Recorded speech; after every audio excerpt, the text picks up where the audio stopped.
Belthangady police ಠಾಣೆಗೆ ಆಗಮಿಸಿದ ಗಿರೀಶ್ ಮಟ್ಟಣ್ಣನವರ್ ತನ್ನ ಮೇಲೆ ಎಫ್ಐಆರ್ ಮೇಲೆ ಆದ ವಿಚಾರ ತಿಳಿದು ಪೊಲೀಸ್ ಠಾಣೆಗೆ ಆಗಮಿಸಿದ್ದಾರೆ. ಹಿಂಬಾಲಕರೊಂದಿಗೆ ಆಗಮಿಸಿದ್ದಾರೆ ಗಿರೀಶ್ ಮಟ್ಟಣ್ಣ. ದಕ್ಷಿಣ ಕನ್ನಡ ಜಿಲ್ಲೆಯ ಬೆಳ್ತಂಗಡಿ ಪೊಲೀಸ್ ಠಾಣೆಗೆ ಕರ್ತವ್ಯ ಅಡ್ಡಿ ಅಂತ ವಿನಾಕಾರಣ ಎಫ್ಐಆರ್ ಮಾಡಿದ್ದಾರೆ. ಅದರಿಂದ ಅವರಿಗೆ ಕಷ್ಟ ಬೇಡ, ನಾವೇ ಬರುತ್ತೇವೆ, ನಮ್ಮನ್ನ ಬಂಧಿಸಲಿ ಅಂತ ಪೊಲೀಸ್ ಠಾಣೆಗೆ ಆಗಮನವನ್ನ ನೀಡಿದ್ದಾರೆ. ಮಹೇಶ್ ಶೆಟ್ಟಿ ತಿಮರೋಡಿ, ಗಿರೀಶ್ ಮಟ್ಟಣ್ಣನವರ್, ಜಯಂತ್ ಟಿ ಸೇರಿದಂತೆ ಹಲವರ ಮೇಲೆ ಪ್ರಕರಣ ದಾಖಲಾಗಿದೆ.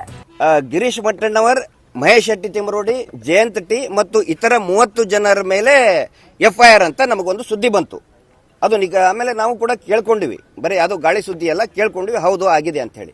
ಹಿಂಗಾಗಿ ನಾನು ಕೇಳಕ್ ಬಂದಿದ್ದೀನಿ. ಯಾಕಂತ ಹೇಳಿದ್ರೆ ಈ ಪೊಲೀಸ್ ಇಲಾಖೆದ್ದು ಡೀಸೆಲ್ ಪೆಟ್ರೋಲ್ ಯಾಕೆ ಖರ್ಚು ಮಾಡಬೇಕು? ಅವರು ಮತ್ತೆ ಒಂದು 100 ಜನ ಬರೋದು, ಒಂದು 50 ಗಾಡಿಯಲ್ಲಿ ಬರೋದು, ಯಾಕೆ ಸುಮ್ಮನೆ ಅದರದ್ದು ಪೊಲೀಸ್ ಸ್ಟೇಷನ್ಗೆ ಅದ್ರ ಬಜೆಟಿಗೆ ಹೊರೆ ಆಗಬೇಕು ಅಂತ ಹೇಳಿ ಅರೆಸ್ಟ್ ಮಾಡೋದಿದ್ರೆ ಮಾಡ್ರಿ, ಅರೆಸ್ಟ್ ಮಾಡೋದಿದ್ರೆ ಮಾಡಿ. ಸುಮ್ಮನೆ ಯಾಕಂತ ಹೇಳಿದ್ರೆ ಒಂದು ನೋಟಿಸಿಗೂ ಒಂದು ಅವಕಾಶ ಕೊಡೋದಿಲ್ಲ, ಉತ್ತರ ಕೊಡೋದಕ್ಕೆ ಅವಕಾಶ ಕೊಡೋದಿಲ್ಲ. ನಿನ್ನೆ ಮಹೇಶ್ ಶೆಟ್ಟಿ ತಿಮರೋಡಿ ಅವರು, ನಾವು ಮತ್ತೆ ಅವ್ರ ಬ್ರದರ್ ಎಲ್ಲರೂ ಸೇರಿ ಬ್ರಹ್ಮಾವರ ಸ್ಟೇಷನ್ ಬೆಳಿಗ್ಗೆ 9 ಗಂಟೆಗೆ ಹೊಂಟವ್ರು. ನಾವು ಉತ್ತರ ಕೊಡೋದಕ್ಕೆ ನೋಟಿಸ್ ಏನಿದೆ 35(3) BNSS ನಲ್ಲಿದೆ, ಅದಕ್ಕೆ ಉತ್ತರ ಕೊಡಬಾರ್ದು. ಅವರೇ ಹೇಳಿದ್ದಾರೆ ಪೊಲೀಸ್ ಸ್ಟೇಷನ್ಗೆ ಬನ್ನಿ ಅಂತ. ಪೊಲೀಸ್ ಸ್ಟೇಷನ್ಗೆ ಹೋಗ್ಬೇಕಾದ್ರೆ ಮನೆಗೆ ಬಂದು ದಿಢೀರ್ನ ಏನೋ ಒಂದು ದಾಳಿ ಮಾಡ್ದಂಗೆ ಮಾಡಿ, ಎಲ್ಲ ರೂಲ್ಸ್ ಅಂಡ್ ರೆಗ್ಯುಲೇಷನ್ಸ್ ಅನ್ನ ವೈಲೇಟ್ ಮಾಡಿ, ಕೋರ್ಟಲ್ಲಿನೂ ಕೂಡ ಬಹಳ ಚೆನ್ನಾಗಿ ಆರ್ಗ್ಯುಮೆಂಟ್ ಮಾಡಿದ್ದಾರೆ. ಬಟ್ ಎನಿಹೌ ನ್ಯಾಯಾಲಯಕ್ಕೆ ನಾವು ಇದನ್ನ ಮಾಡಬೇಕು. ಇದಕ್ಕೇನು ಮಹೇಶ್ ಶೆಟ್ಟಿ ತಿಮರೋಡಿ ಅವರು ನ್ಯಾಯಾಂಗ ಬಂಧನಕ್ಕಾಗಿದ್ದಕ್ಕೆ ಒಂದು ಏನು ನ್ಯಾರೇಷನ್ ಬಿಲ್ಡಪ್ ಮಾಡ್ತಾ ಇದ್ದಾರೆ.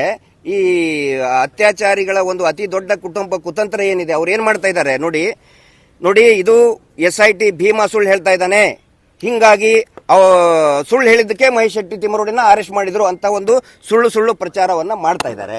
ಆಮೇಲೆ ನಮಗೆ ಭಯ ಬೀಳಿಸೋದು. ನೋಡಿ, ಈಗ ನೆಕ್ಸ್ಟ್ ನಿನ್ನೆ ಇನ್ನೊಂದು ಅದೇ ಟೈಮಿಗೆ ಸಮೀರ್ MD ಅವರ ಪೂರ್ತಿ ಮನೆಯನ್ನು ಸುತ್ತುವರೆದಿದ್ದಾರೆ.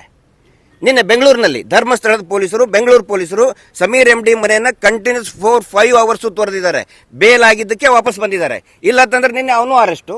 ಮತ್ತೆ ನಿನ್ನೆ ನಾನು ಸಹಕಾರ ಕೊಟ್ಟಂತವನ್ನ ಅರೆಸ್ಟ್ ಮಾಡ್ತೀವಿ ಅಂತ ಹೇಳ್ತಾ ಇದ್ದಾರೆ.